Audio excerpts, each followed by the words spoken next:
कांग्रेस में महाविस्फोट, इमरान मसूद की सियासी धमकी से मचा हड़कंप, टेंशन में अखिलेश। अखिलेश से गठबंधन तोड़ने की धमकी, अकेले चुनाव लड़ने का ऐलान तो भड़क गए प्रमोद तिवारी। सपा के समर्थन में कूद पड़े प्रमोद तिवारी। इमरान मसूद को दे डाला अल्टीमेटम, कहा वोटों का बंटवारा बर्दाश्त नहीं। अब सपा बनाम कांग्रेस के बीच जंग नहीं, बल्कि कांग्रेस बनाम कांग्रेस के बीच छिड़ी जंग। टेंशन में राहुल प्रियंका।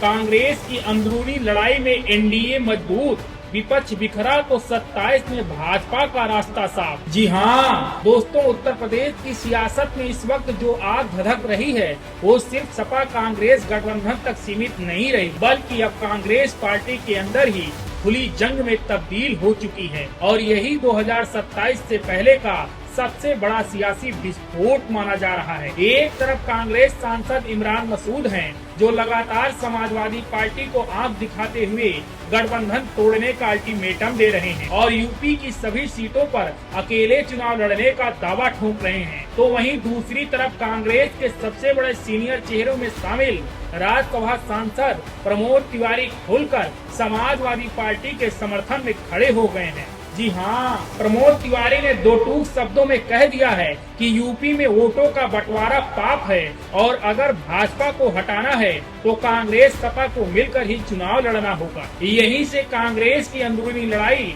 सड़क पर आ गई, क्योंकि जो इमरान मसूद सपा को धमकी देकर अपनी सियासी हेकड़ी दिखा रहे थे, उसी पार्टी के समर्थन में कांग्रेस का सबसे बड़ा चेहरा उतर आया है और इमरान मसूद की पूरी रणनीति पर पानी फेर दिया है। अंदरूनी कहानी ये है कि कांग्रेस आला कमान यूपी में 2017 और 2022 जैसी गलती दोहराना नहीं चाहता, जहां वोट कटे और फायदा सीधा भाजपा को मिला। प्रमोद तिवारी का बयान दरअसल राहुल गांधी की उस रणनीति का साफ सिग्नल माना जा रहा है, जिसमें इंडिया गठबंधन को जिंदा रखना और अखिलेश यादव के साथ मिलकर भाजपा के खिलाफ मजबूत मोर्चा बनाना प्राथमिकता है।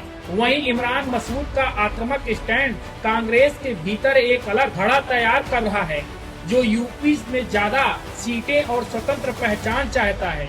यही वजह है कि अब सपा कांग्रेस की लड़ाई से ज्यादा बड़ी खबर कांग्रेस बनाम कांग्रेस हो गई है। पार्टी के अंदर दो लाइनें साफ दिखने लगी हैं, एक लाइन गठबंधन बचाने की और दूसरी सियासी दबाव बनाकर सीटें हथियाने की। इस टकराव का सीधा फायदा भाजपा और एनडीए को जाता दिख रहा है, क्योंकि जैसे जैसे विपक्ष बटेगा वैसे वैसे भाजपा का चुनावी प्लान और मजबूत होगा। अंदर खाने भाजपा पहले से मान कर चल रही है कि अगर कांग्रेस सपा में एकता कमजोर पड़ी तो 27 में विपक्ष का गणित अपने आप भाराशाही हो जाएगा। और यही वजह है कि प्रमोद तिवारी के इस बयान को सपा खेमे में राहत के तौर पर देखा जा रहा है, जबकि इमरान मसूद के लिए ये सबसे बड़ा सियासी झटका बन गया है। कुल मिलाकर तस्वीरें बिल्कुल साफ हैं। पहले सपा और कांग्रेस के बीच खींचतान थी, अब कांग्रेस के भीतर ही दो बड़े नेताओं के बीच जंग छिड़ चुकी है। और अगर यही हाल रहा तो 2027 से पहले कांग्रेस को सबसे बड़ा झटका लग सकता है और यूपी की सियासत में भाजपा का रास्ता और आसान हो सकता है। तो दोस्तों, ये सिर्फ बयानबाजी नहीं, बल्कि आने वाले चुनाव की बिसात बिछाने की सबसे खतरनाक अंदरूनी लड़ाई है, जो आने वाले दिनों में और बड़ा तूफान मचाने वाली है। Bureau report, DK Tripathi, Saam TV digital, Uttar Pradesh. Subscribe करें साम टीवी, क्योंकि हम आ गए हैं अब आपके बीच, दिखाएंगे सत्ता के वादों और अपराधियों के एक एक कारनामे की हकीकत। और हाँ, अगर आपके पास भी हो कोई ऐसी खबर तो कमेंट करके हमें बताएं, क्योंकि बिना डर और दबाव के हम दिखाते हैं हर एक खबर डंके की चोट पर।